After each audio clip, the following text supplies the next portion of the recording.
is good to be back, my friends. Welcome to NBA Today. We have a trio of terrific reporters joining us here. Our Hall of Famer, Mark Spears, our reporter, Tim McMahon. Did that feel like a little bit of a letdown after the Hall of Famer, the one and only Brian Windhorst? I'm Malika Andrews. We have so much to get to in this show, but let's start in Philadelphia, a story that is developing. As the 76ers star Paul George, he underwent a successful arthroscopic procedure on his left knee on Monday to treat an injury he sustained during a recent workout. Now, PG, he played 41 games in his first of 4 years in Philadelphia last season. As we say good afternoon to our senior insider, Shams Charania, who broke this story. Shams, when exactly did this injury occur, and how will it impact the rest of PG's offseason here?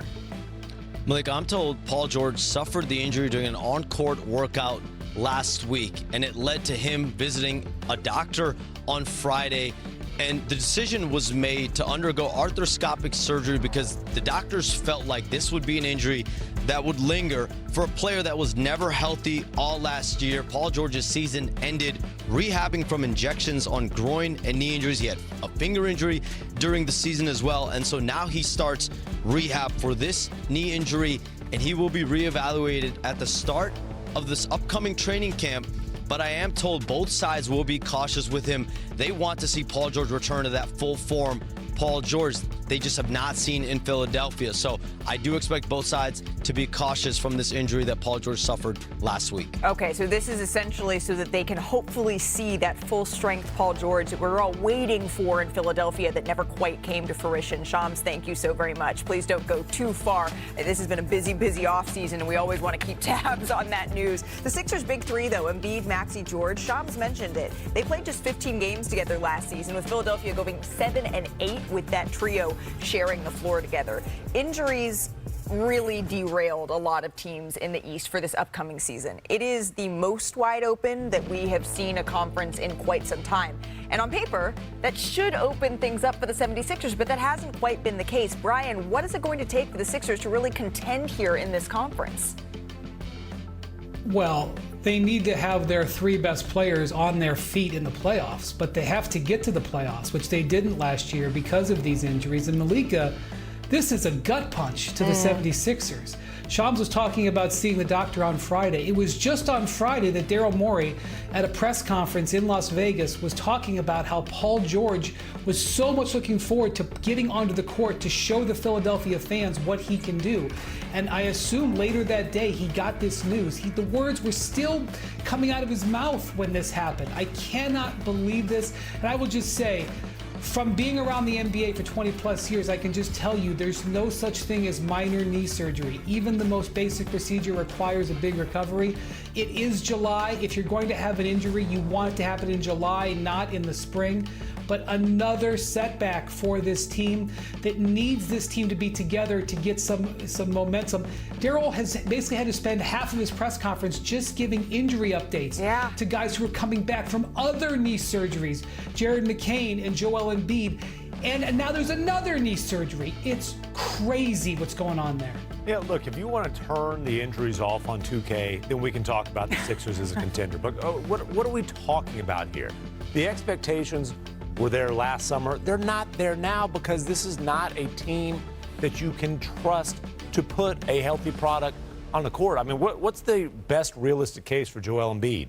Is a 50 games, and that's what this team was built to do, right? I was with the 76ers at the beginning at training camp last summer, or at the beginning of the season, rather, and I was told by Paul George and Joel Embiid. Joel said, I don't expect to be an 82-game player anymore. He's not even expecting to meet that 65 game. He's won an MVP before. The team around him is supposed to be able to endure, and with Jared McCain injuries, and we saw what happened with Paul George, it just hasn't been the case. And so you're going to load manage your way through a season with a group that's barely played together, and then suddenly somehow microwave chemistry for a deep playoff run that Joel Embiid has never yet been able to lead the Sixers on. There's a whole lot of ifs here. And that becomes even more difficult when you're looking at, okay, do you want to put VJ Edgecombe in the starting lineup for them? You can't microwave that chemistry. There's not years of familiarity to rely on here. Yeah, and with Paul George, man, I thought about what happened with USA Basketball in 2014, and I've talked to him about how much that trickled down from that has affected his whole career. I'm always going to think what up with him with that injury. But I'm excited about VJ Edgecombe. I think he could get back to the lineup tonight, playing for the Sixers. But even that, 76ers fans are already saying, welcome to the 76ers. But he's special. Yes, he's special. I've been watching him since he played in the Hoop Summit last year. 28-10 the first game. Yes, it's Summer League. But he has a different thing about him, an it about him. And if they go with this three-guard lineup, assuming these guys are healthy, Edgecombe, McCain, Maxey, I think they're pretty formidable if they could get some games out of Embiid with that lineup. I agree with you on them being a formidable lineup if they're all out there. You can see here them shooting around VJ Edgecombe and Jared McCain, who we didn't get to see a whole lot either. Jared McCain was on a track to potentially be a Rookie of the Year candidate. Yeah. He was when he went down with that injury. But when you're thinking about the best case, Brian, for Joel Embiid and the 76ers this upcoming season, what does that look like? We talk about the Knicks. We talk about the Cavaliers. On paper, we should be talking about the 76ers as well. Okay, so I think what you're looking at, because you know Embiid will not be right at the beginning of the season, and now you know that Paul George will not be right at the beginning of the season. Right. So what you're having to hope for is that with the VJ Edgecombe, they were able to get this major talent infusion with the return of some of their other young players who were bothered by injuries last year, that they will be able to at least be a top 6 team. And so that what you're hoping is that by the end of the season, that people have worked through their issues, are off their restrictions with various surgeries, and that they can be a top level team. But these are all hopes and suppositions and projections, Malika. Like, yes, if that roster that you're looking at there is mostly healthy by the spring, you look at the ability to win 4 out of 7. Yeah, I would favor them in a lot of series, but it's, as McMahon said, it's very difficult for me to make an honest projection when they played together for 15 games for the last whole season. Now, look, this is a franchise, a team that has as much upside as anybody in the East, but more question marks than anybody in the East. And the simple fact, the Philadelphia 76ers are built on a flimsy foundation. They are built on a foundation of 2 max players who might be the 2 worst value contracts in the NBA. And it is not about talent.